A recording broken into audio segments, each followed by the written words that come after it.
ಅವತ್ತು ಅಂಬರೀಷ ಮಹಾಮುನಿ ಇಲ್ಲಿ ತಪಸ್ಸನ್ನು ಆಚರಿಸಿದಾಗ ಆತನ ತಪಸ್ಸಿಗೆ ಕೇವಲ ಪರಶಿವ ಮಾತ್ರ ಬರಲಿಲ್ಲ. ಪರಶಿವ ತನ್ನ ಸಹಿತ ಪಾರ್ವತಿಯನ್ನು ಕರೆತಂದಿದ್ದ. ಅವರಿಬ್ಬರೂ ಬಂದು ಈ ಕ್ಷೇತ್ರದಲ್ಲಿ ವಾಸವಿದ್ದಂಥ ಮುನಿಗಳನ್ನೆಲ್ಲ ಹರಸಿ ಆಶೀರ್ವದಿಸಿ ಇದೇ ಸ್ಥಳದಲ್ಲಿ ನಿಂತರು ಅಂತ ಹೇಳ್ತಾರೆ. ಅಂದಹಾಗೆ ಅವತ್ತು ಪಾರ್ವತಿ ದೇವಿ ಆ ಅಂಬರೀಷ ಮಹಾಮುನಿಗೆ ಒಂದು ಕಡಗವನ್ನು ಕೊಟ್ಟಿದ್ದಳಂತೆ. ಇಲ್ಲಿ ನೆರವೇರುವಂಥ ಪೂಜೆಗಳಿಗೆ ಆ ಶಿವನ ಲಿಂಗಕ್ಕೆ ಕಡಗವನ್ನು ತೊಡಿಸಿ ಪ್ರತಿನಿತ್ಯ ಪೂಜಿಸಿ ಅಂತ ಹೇಳಿದ್ದಳಂತೆ. ಆ ಪಾರ್ವತಿ ಕೊಟ್ಟಂಥ ಕಡಗವನ್ನು ನಾವು ಇವತ್ತು ಈ ಕ್ಷೇತ್ರದಲ್ಲಿ ಕಾಣಬಹುದು. ಬನ್ನಿ ಆ ಕಡಗ ಸಹಿತನಾದಂಥ ಶಂಕರನ ದರ್ಶನವನ್ನು ಮಾಡೋಣ. कराल भाल पट्टिका धगದ್ धगದ್ धगಜ್ಜಲ ಧನಂಜಯಾಹುತಿ ಕೃತ. ಇಲ್ಲಿನ ಶಿವ ದರ್ಶನ ಕುತೂಹಲಕಾರಿ. 3 ಕಾಲದಲ್ಲಿ 3 ರೂಪದಲ್ಲಿ ದರ್ಶನ ಕೊಡುವ ಶಿವ ಹಲವರನ್ನ ಆಕರ್ಷಿಸ್ತಾರೆ. ತ್ರಿಲೋಚನೇರತಿರ್ಮಮ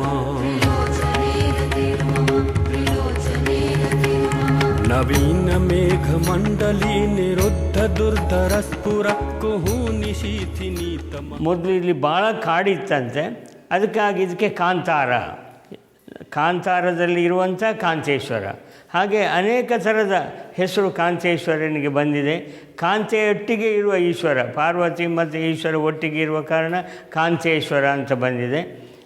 ಮತ್ತು ಇಲ್ಲಿಯ ವಿಶೇಷ ಅಂತೇಳಿದರೆ ಎದುರಲ್ಲಿ ಕಾಣುವಂಥ ನಂದಿ. ದಕ್ಷಿಣ ಕನ್ನಡದಲ್ಲಿ ಎಲ್ಲಿಯೂ ಇಷ್ಟು ದೊಡ್ಡ ನಂದಿ ಇಲ್ಲ. ಮೇಲೆ ಉಂಟು, ಮೈಸೂರು ಆ ಕಡೆ ಇದೆ, ಆದರೆ ದಕ್ಷಿಣ ಕನ್ನಡದಲ್ಲಿ ಇಷ್ಟು ದೊಡ್ಡ ನಂದಿ ಕೂಡ ಇರೋದಿಲ್ಲ.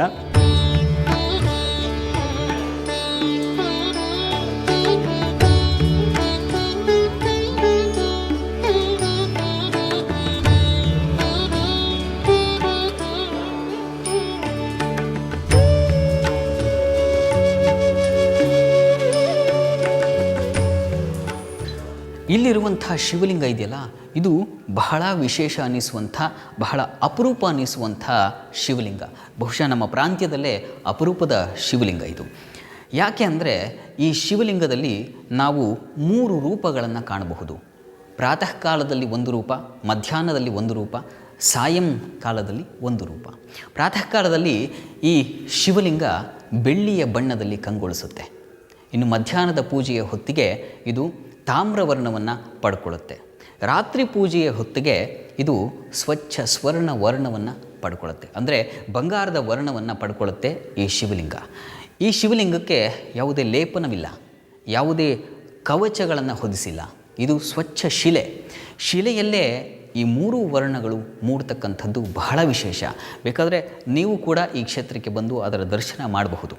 ಇಂಥ ವಿಶೇಷ ಅಪರೂಪದ ಸಾನ್ನಿಧ್ಯದಲ್ಲಿ ಈಗ ವಿಶೇಷ ಪೂಜಾದಿಗಳು ನೆರವೇರುತ್ತೆ.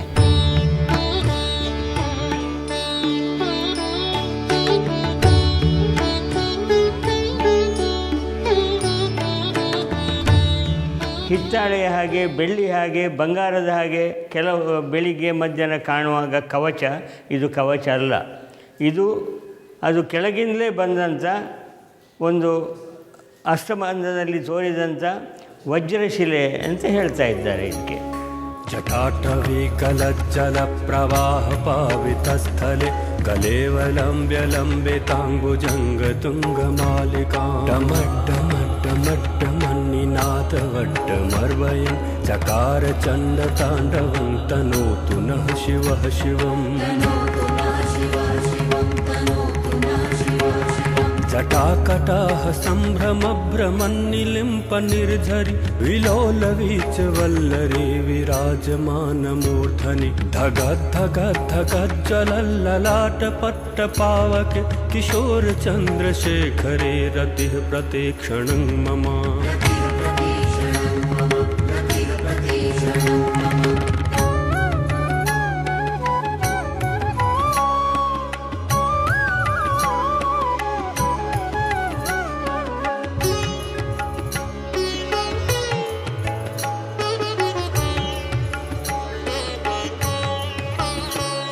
धराधरेन्द्र नंदिनी विलास बंधु बंधुर सुरदिगंत संतति प्रमोदमान मानसे कृपा कटाक्ष धोरिणी निरुद्ध दुर्धरापदि क्वचित् दिगम्बरे मनो विनोद मे तु वस्तुनि जटाभुजंग पिंगलस्फुर ಈ ಶಿವಮಂದಿರಕ್ಕೆ ಬಂದು ಕಾಂತೇಶ್ವರನನ್ನು ಪ್ರಾರ್ಥಿಸಿ ಹೋದ ಭಕ್ತರಾರೂ ನಿರಾಸೆ ಹೊಂದಿಲ್ಲ. ಸರ್ವರಿಗೂ ಕಾರ್ಯಸಿದ್ಧಿಯಾಗಿದೆ ಅಂತಾರೆ. ಮನೋ ವಿನೋದ ಮದ್ಭುತಂ ಬಿಭರ್ತು ಭೂತ ಭರ್ತರಿ. ಎಡದ ಕೈ ಎಡದ ಕಾಲು ನನ್ನ ಮುಖ ಎಲ್ಲ ಪಾರ್ಶ್ವವಾಯದಿಂದ ಓರೆಯಾಗಿತ್ತು. ನನಗೆ ಮಾತಾಡಲಿಕ್ಕೆ ಬರ್ತಿರಲಿಲ್ಲ. ನಾನು ಇಲ್ಲಿ ಬಂದು ಕಾಂತೇಶ್ವರನಲ್ಲಿ ಬೇಡಿದ್ದೇನೆ, ನಾನು ರಂಗಭೂಮಿಯಲ್ಲಿ ನಾನು ಅಭಿನಯಿಸುವುದಿಲ್ಲ, ನನಗಿನ್ನು ಹೋಗಲಿಕ್ಕೇನೆ ಇಲ್ಲ ಅಂತ ಎಲ್ಲರಲ್ಲಿ ನಾನು ಹತ್ತಿದ್ದೇನೆ. ಆದರೆ ಇಂದು ನಾನು ಈ ರಂಗದ ಮೇಲೆ ನಾನು ಅಭಿನಯಿಸ್ತೇನೆ, ಮಾತಾಡ್ತೇನೆ, ಎಲ್ಲರನ್ನ ನೃತ್ಯ ಮಾಡ್ತೇನೆ, ಎಲ್ಲವನ್ನು ಮಾಡ್ತೇನೆ. ಯಾಕಂದರೆ ಇದಕ್ಕೆಲ್ಲ ಕಾರಣ ಈ ಕಾಂತೇಶ್ವರ.